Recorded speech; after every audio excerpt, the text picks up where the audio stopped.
The House at Pooh Corner, Chapter 2, in which Tigger comes to the forest and has breakfast.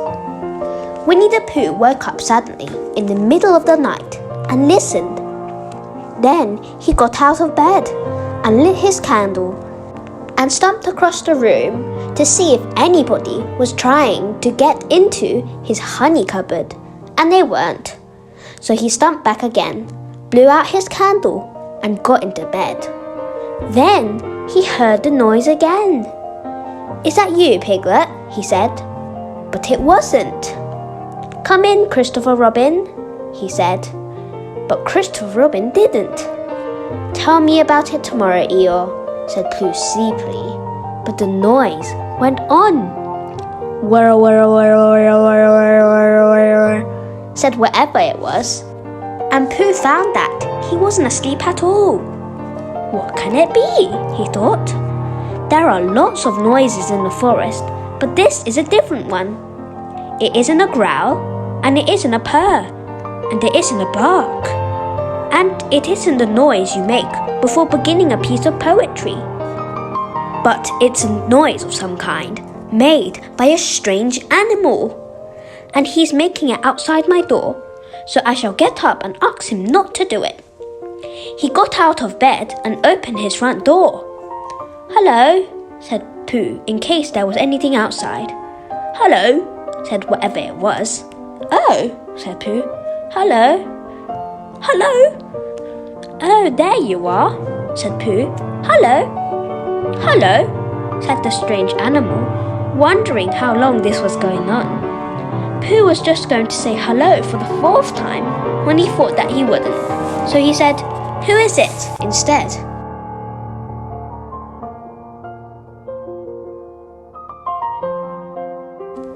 "Me," said a voice. "Oh," said Pooh. "Well, come here." So whatever it was came here, and in the light of the candle, he and Pooh looked at each other. "I'm Pooh," said Pooh. "I'm Tigger," said Tigger. "Oh," said Pooh, for he had never seen an animal like this before. "Does Christopher Robin know about you?" "Of course he does," said Tigger.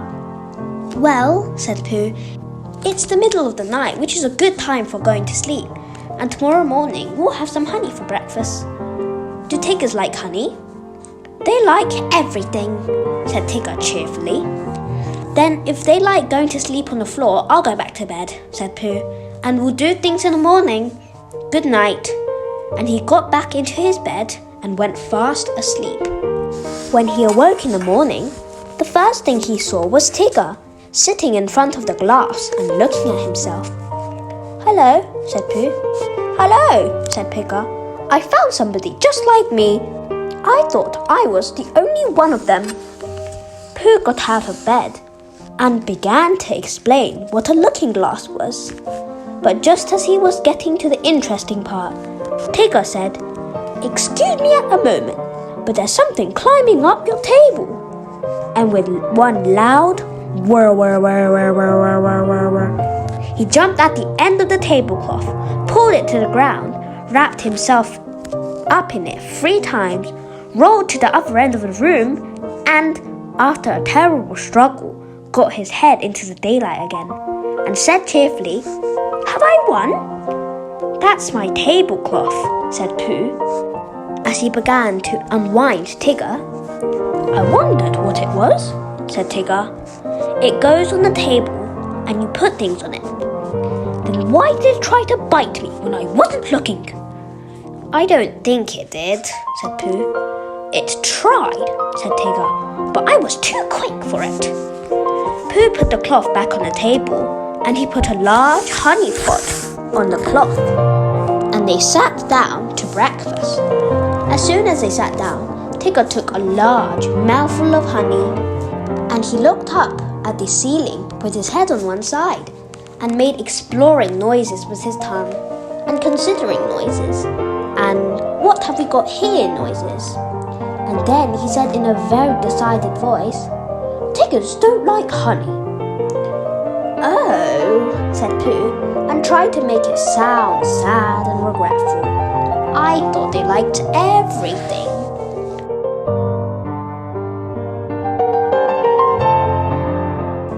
Everything except for honey, said Tigger. Pooh felt rather pleased about this and said that as soon as he had finished his own breakfast, he would take Tigger round to Piglet's house and Tigger could try some of Piglet's acorns. Thank you, Pooh, said Tigger, because acorns is really what Tiggers like best. So after breakfast, they went round to see Piglet, and Pooh explained as they went that Piglet was a very small animal who didn't like bouncing and asked Tigger not to be too bouncy just at first. And Tigger, who had been hiding behind trees and jumping out on Pooh's shadow when it wasn't looking, said that Tiggers were only bouncy before breakfast and that as soon as they had a few acorns, they became quiet and refined. So by and by, they knocked at the door of Piglet's house. Hello, Pooh, said Piglet. Hello, Piglet. This is Tigger. Oh, is it? Said Piglet, and he edged round to the other side of the table. I thought Tiggers were smaller than that. Not the big ones, said Tigger. They like acorns, said Pooh. So that's what we've come for, because poor Tigger haven't had any breakfast yet. Piglet pushed a bowl of acorns towards Tigger and said, Help yourself. And then he got close up to Pooh and felt much braver and said, So you're Tigger? Well, well, in a careless sort of voice. But Tigger said nothing because his mouth was full of acorns. After a long munching noise, he said, E-er-o-I-ors. And when Pooh and Piglet said, What? He said, Scoosy, and went outside for a moment. When he came back, he said firmly, Tiggers don't like acorns. But you said they liked everything except honey, said Pooh. Everything except honey and acorns, explained Tigger. When he heard this, Pooh said, Oh, I see. And Piglet, who was rather glad that Tiggers didn't like acorn, said, What about thistles? Thistles, said Tigger, is what Tiggers like best. Then let's go along and see Eeyore, said Piglet.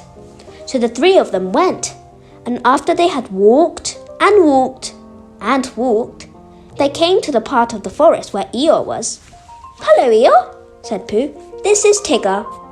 What is? Said Eeyore. This, explained Pooh and Piglet together, and Tigger smiled his happiest smile and said nothing.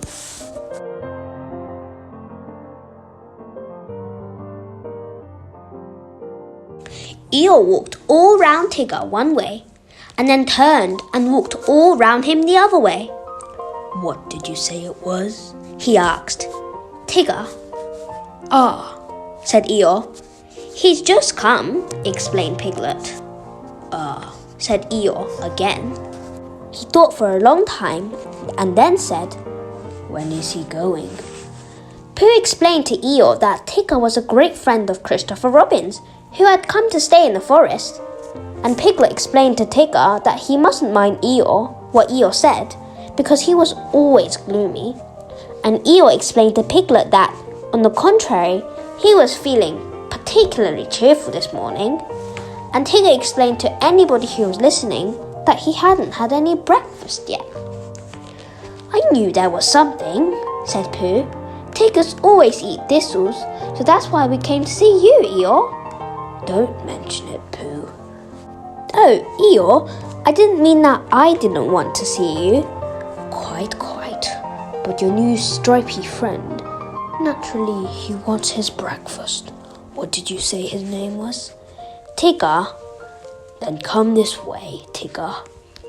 Eeyore led the way to the most thistly-looking patch of thistles that ever was, and waved a hoof at it.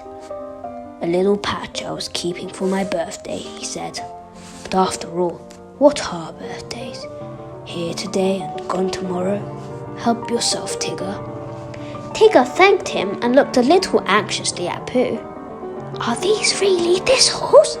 He whispered. Yes, said Pooh. What Tiggers like best. That's right, said Pooh. I see, said Tigger. So he took a large mouthful and he gave a large crunch. Ow, said Tigger. He sat down and put his paw in his mouth. What's the matter? Asked Pooh. Hot, mumbled Tigger. Your friend, said Eeyore, appears to have bitten on a bee. Pooh's friend stopped shaking his head to get the prickles out and explained that Tiggers didn't like thistles. Then why bend a perfectly good one? Asked Eeyore. But you said, began Pooh. You said that Tiggers liked everything except honey and acorns. And thistles, said Tigger, who was now running round in circles with his tongue hanging out. Pooh looked at him sadly. What are we going to do? He asked Piglet. Piglet knew the answer to that and said that at once that they must go and see Christopher Robin.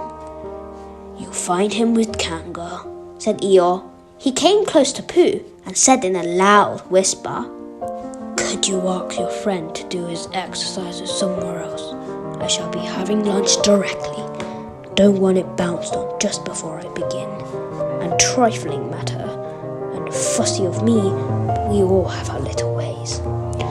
Pooh nodded solemnly and called to Tigger, Come along and we'll go see Kanga. She's sure to have lots of breakfast for you.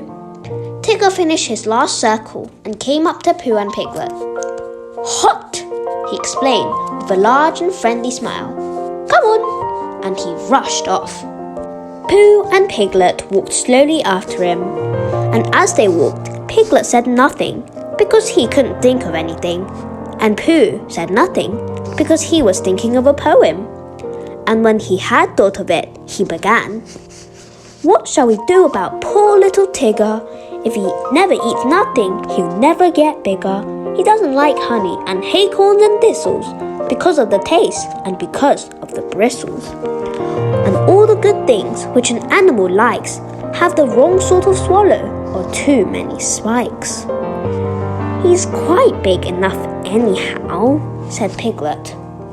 He isn't really big. Well, he seems so. Pooh was thoughtful when he heard this, and then murmured to himself, But whatever his weight in pounds, shillings and ounces, he always seems bigger because of his bounces. And that's the whole poem, he said. Do you like it, Piglet? All except the shillings, said Piglet. I don't think they ought to be there. They wanted to come in after pounds, explained Pooh, so I let them.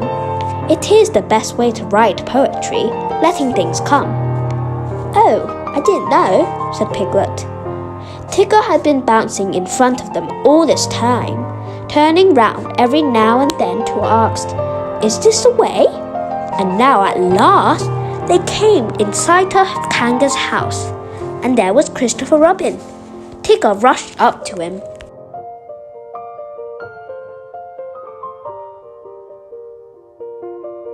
Oh, there you are, Tigger, said Christopher Robin. I knew you'd be somewhere. I've been finding things in the forest, said Tigger importantly. I found a Pooh and a Piglet and an Eeyore, but I can't find any breakfast. Pooh and Piglet came up and hugged Christopher Robin and explained what had been happening. Don't you know what Tigger's like? Asked Pooh. I expect if I thought very hard I should, said Christopher Robin, but I thought Tigger knew. I do, said Tigger. Everything there is in the world, except honey and acorns and what were those hot things called? Thistles. Yes, and those. Oh, well then, Kanga can give you some breakfast. So they went into Kanga's house, and when Roo had said, Hello Pooh and Hello Piglet once and Hello Tigger twice, because he had never said it before and it sounded funny, they told Kanga what they wanted, and Kanga said very kindly, Well, look in my cupboards, Tigger dear, and see what you'd like. Because she knew at once, however big Tigger seemed to be, he wanted as much kindness as Roo. Shall I look too? said Pooh. He was beginning to feel a little 11 o'clockish, and he found a small tin of condensed milk, and something seemed to tell him that Tigger didn't like this, so he took it into a corner by himself and went with it to see that nobody interrupted it.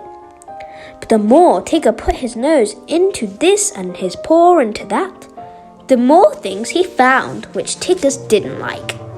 And when he had found everything in the cupboard and he couldn't eat any of it, he said to Kanga, "What happens now?" But Kanga and Christopher Robin and Piglet were all standing around Roo, watching him having his extract of malt. And Roo was saying, "Must I?" And Kanga was saying, "Now, Roo dear, you remember what you promised." "What is it?" whispered Tigger to Piglet. "His strengthening medicine," said Piglet. "He hates it." So Tigger came closer, and he leaned over the back of Roo's chair, and suddenly he put out his tongue and took one large gulp. And with a sudden jump of surprise, Kanga said, "Oh," and then clutched at the spoon again just as it was disappearing, and pulled it safely back out of Tigger's mouth. But the extract of malt had gone. "Tigger dear," said Kanga, "he's taken my medicine, he's taken my medicine, he's taken my medicine," sang Roo happily, thinking it was a tremendous joke. Then Tigger looked up at the ceiling and closed his eyes, and his tongue went round and round his chops in case he had left any outside. And a peaceful smile came over his face as he said, "So that's what Tigger's like." Which explains why he always lived at Kanga's house afterwards and had an extract for malt for breakfast, dinner, and tea. And sometimes, when Kanga thought he wanted strengthening, he had a spoonful or two of Roo's breakfast after meals as medicine. "But I think," said Piglet to Pooh, "that he'd been strengthened quite enough."